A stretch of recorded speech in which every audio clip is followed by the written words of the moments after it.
부분인데요. 마지막 주제인 랜드 보고서. 자, 그럼 우리 랜드 보고서에 대해서 한번 살펴보겠습니다. 이제 주제가 전쟁, 마지막 주제인 전쟁인데, 제가 왜 자유민주 문명, 우리 건국 이념 이야기하면서 마지막 주제를 전쟁으로 할 수밖에 없었나? 우리는 아직도 휴전 중이죠.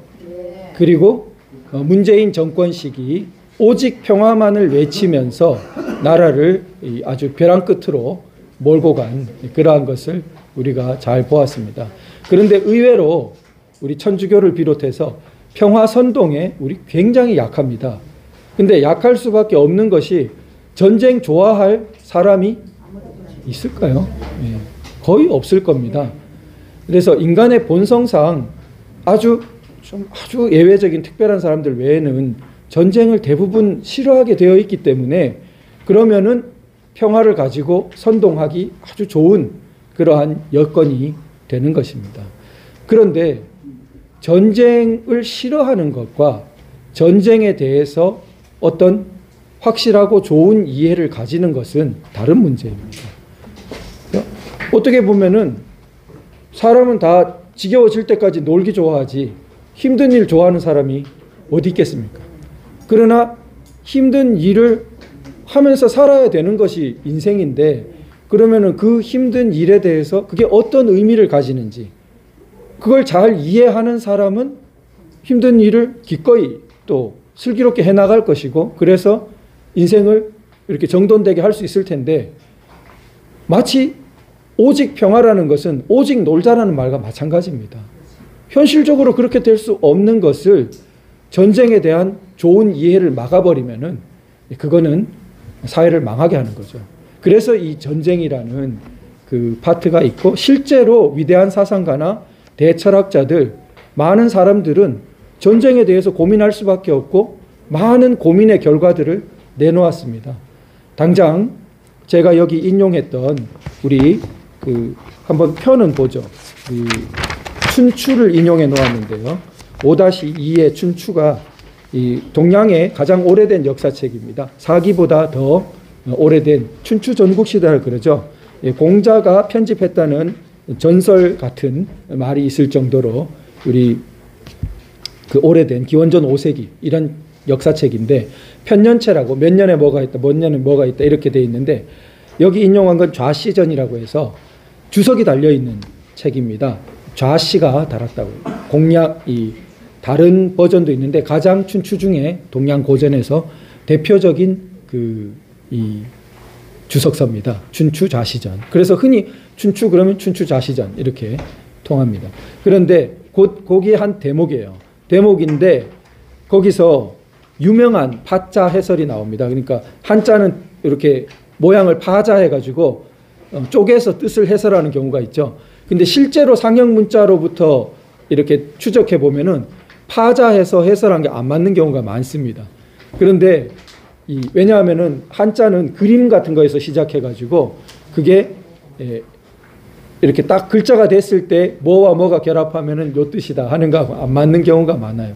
그러나 의미가 있죠. 나름대로 그렇게 이해한 세월이 오래니까. 이것도 마찬가지입니다.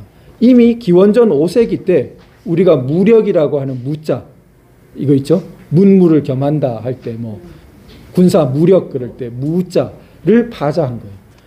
그걸 누가 했냐면 춘추좌시전에서 초나라의 왕이, 초나라의 장왕이라는 왕이 싸움에서 이기고 난 다음에 군사가 거기에 큰 기념물을 만들려고 하니까 만들지 않겠다고 하면서, 나는 그러니까 무공이 있는 사람이 그걸 만드는데 나는 무공이 있는 게 아니라고 해요. 무공이 있는 게 아니라고 하면서 무자의 뜻을 해설합니다. 그 무력 그럴 때 무자는 밑에 그칠 지자가 있어요. 이렇게 그칠 지자가 있고 위에 이렇게 써진 것을 점을 위에 획을 옆으로 갖다 붙여보면 그게 창과자입니다. 그러니까 창과자와 그칠 지자가 결합해서 무자가 되었다 이렇게 말합니다. 즉 우리가 해설해 보면은 작은 무력, 폭력적인 것, 폭력, 짜잘한 폭력, 이상한 폭력, 나쁜 폭력, 이런 그런 폭력들을 그치게 해버리는 것이 무력입니다. 그걸 제압하고 그치게 하는 것이 무력입니다. 자, 검사도 조폭이다. 맞는 말이겠습니까? 자, 검사 조직이 강하기 때문에 조폭을 상대해야 되는 조직입니다. 그러니까 때로 자기들끼리의 결속력이나 상명하복 관계나 이런 걸 봤을 때 또 한 사람 한 사람이 한 칼씩 휘두르는 사람들이니까 진짜 칼 말고요. 그런 의미에서 조폭 집단처럼 보인다라는 말은 있을 수 있지만 이 본질을 보세요. 검사의 그런 것은 무에 해당됩니다. 무는 뭐를 제압하기 위해서 있어요? 폭을 제압하기, 폭도들, 이 진짜 조폭들, 진짜 창 쓰는 그런 작은 창, 진짜 무력은 그런 이 조무래기 폭력들을 제압해서 평화를 가져오게 하는 것이, 평화를 유지하게 하는 것이 무력, 무자고, 나는 그런 공을 세우지 못했다. 무자는 그런 공을 세운 사람한테 붙이는 거다. 이렇게 말하면 됩니다. 그러니까 이게 얼마나 전쟁에 대한 이해가 많이 가 있었습니다. 전쟁을 조폭 수준에서 김일성이 6.25 남침, 평화를 깨뜨리고 자기가 야욕으로 일으키는 전쟁이 있고 노르망디 상륙작전처럼 히틀러와 같이 무도한 자를 멈추어야만 문명사회를 회복할 수 있기 때문에 하는 전쟁도 있는 거예요. 그 둘을 같은 반열에 놓으면 안 되는 거예요. 그런데 이런 이해가 없이는 평화선동에 넘어가기가 쉬운 겁니다. 자, 북한의 핵무기와 우리가 평화를 유지하기 위해서 무기체계를 고도화하는 거예요. 우리는 무고, 걔의 핵은 뭐예요? 폭이에요. 폭 중에서도 위험하기 그지없는 폭이에요. 그러니까 이것을 폭력과 무력을 구분하는 틀을 가질 때 우리가 이제 차원 달리 이 평화선동에 대응할 수가 있겠죠. 자, 그런 것들이 이제 여기에 들어있고, 또 하나는 그 야만적인 것이 기술과 결합해서 심각한 그 폭력을 낳습니다. 이런 위험한 폭력을. 그게 이제 히틀러와 같은 경우인데, 정신은 굉장히 야만적이고, 그러나 기술은 최신 기술, 위험한 기술을 채택하고, 그 김정은의 손에 핵무기랑 마찬가지입니다.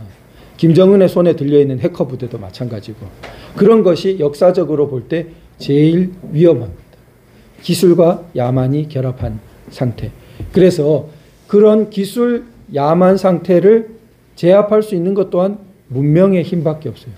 그래서 우리 그런 과제, 어려운 과제가 우리 한반도 또 대한민국에 주어져 있는 건데, 워낙 이 과제가 참 세계적인 인류적인 의의를 갖는 거기 때문에 이 과제를 해결해 가는 과정 중에 대한민국이 건국이념처럼 위대한 국가로 도약하거나 아니면 이 과제를 해결하지 못하고 정말 굴복하거나, 우린 참 묘한 운명이에요.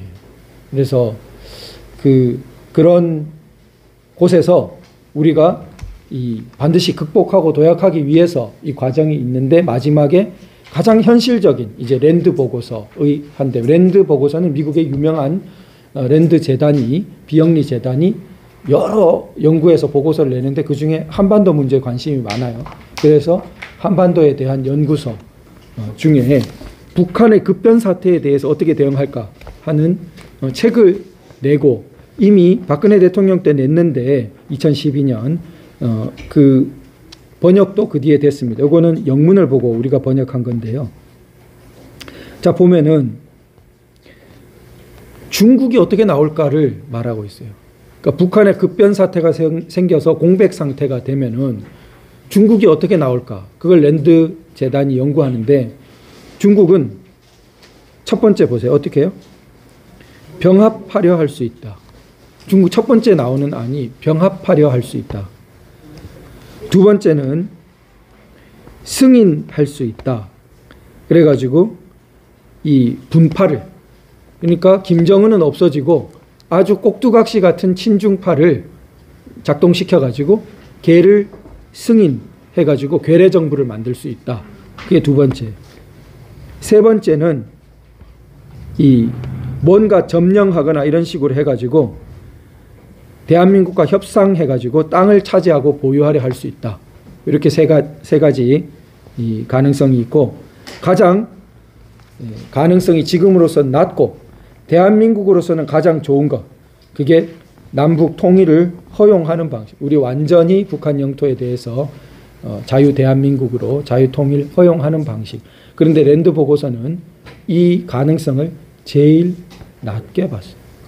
그러니까 우리가 이렇게 지금 국제적으로는 그 상황에 처해 있는 겁니다. 이 가능성을 제일 낮게 보았어요. 자, 그러면은 그나마 그러면은 우리 헌법적 명령과 역사의 방향대로 자유 통일을 실현하려면 어떻게 해야 되냐? 즉시 북한에 개입할 준비가 되어 있어야 한다. 이게 중국이 항상 명분을 가지게 하면 안 돼. 혼란이 일어나면 중국 개입에 명분을 주게 된다. 그러니까 우리가 즉시 만반의 준비를 갖추고 있고 거기에 딱 땅 하면 가서 팍 액션이 돼야 되는 거. 그걸 말하고 있습니다. 물론 이념적으로는 우리 헌법상 한반도 전체가 우리 영토기 때문에 우리 헌법에 따라 우리는 선포한다. 이렇게 돼야 되겠고, 그 다음 실질적인 근데 준비가 돼 있어야 된다. 그러면은 지금 분할선이 3개 있는데 중국이 제일 만만하게 보는 선이 저 50km 선인데, 중국은 50km 선은 그냥 뭐 즉각 들어온다고 생각하고 있어요. 랜드 보고서는. 왜냐하면 난민 탈출을 막기 위해서, 대량 난민 탈출이 이루어지면 중국이 혼란스럽다. 그런 명분을 내걸고, 그러니까 그 안까지 가서 자기들이 막아야 된다. 이렇게 명분을 걸고 진주한다. 그다음 그게 더 대한민국 대응이 잘 안 되고 이러면은 그 라인은 더 내려온다. 평양 이북. 이게 옛날 한사군 때 자기들의 영토로 생각하던 영역입니다. 그러니까 그까지 내려온다. 심지어 우리가 더 못하면은 원산 라인. 이게 6.25 때 북진하다가 잠시 여기서 대열을 정비할까 하고 고민했던 라인이 여기입니다. 이거는 신라 삼국 통일할 때 최초 원라인이에요. 원산 라인. 그러니까 대당 전쟁하고 뭐 하던 그 라인입니다. 자, 우리가 그래서 점차 북으로 가서 이제 압록강 국경까지 이렇게 갔던 거죠. 그러니까 이런 정도의 3가지 시나리오가 있을 텐데, 우리가 가장 좋게 50km도 허용하지 않고 이거를 막으려면 어떻게 해야 되냐? 랜드 보고서는 대한민국이 5, 6개 공수사단과, 공수사단이 지금 하나나 있을까요? 문재인 때 하도 약화시켜가지고. 그런데 5, 6개는 엄청 증편해야 있는 겁니다. 5, 6개. 사단을 5, 6개나, 공수사단을 5, 6개나 만들어서 이들을 신속하게 중국 국경 바로 아래 지역 북한으로 투입할 운송수단까지 딱 갖춰놓고, 사태 났다 하면은 비행기로 가는 거죠. 공수대가 쫙 다 국경에 내리는 것, 그걸 말하는 겁니다. 그래서 우리가 압록강 국경 지역에 캠프를 쫙 다 차리고 난민 이탈이 절대 없기 때문에 중국은 들어오지 마라. 이렇게 해야 된다고 말하는 것입니다. 네, 이상으로 우리 선진화를 마치겠습니다. 감사합니다. 네, 고생 많으셨습니다. 시간이 너무 아쉽지요, 그죠?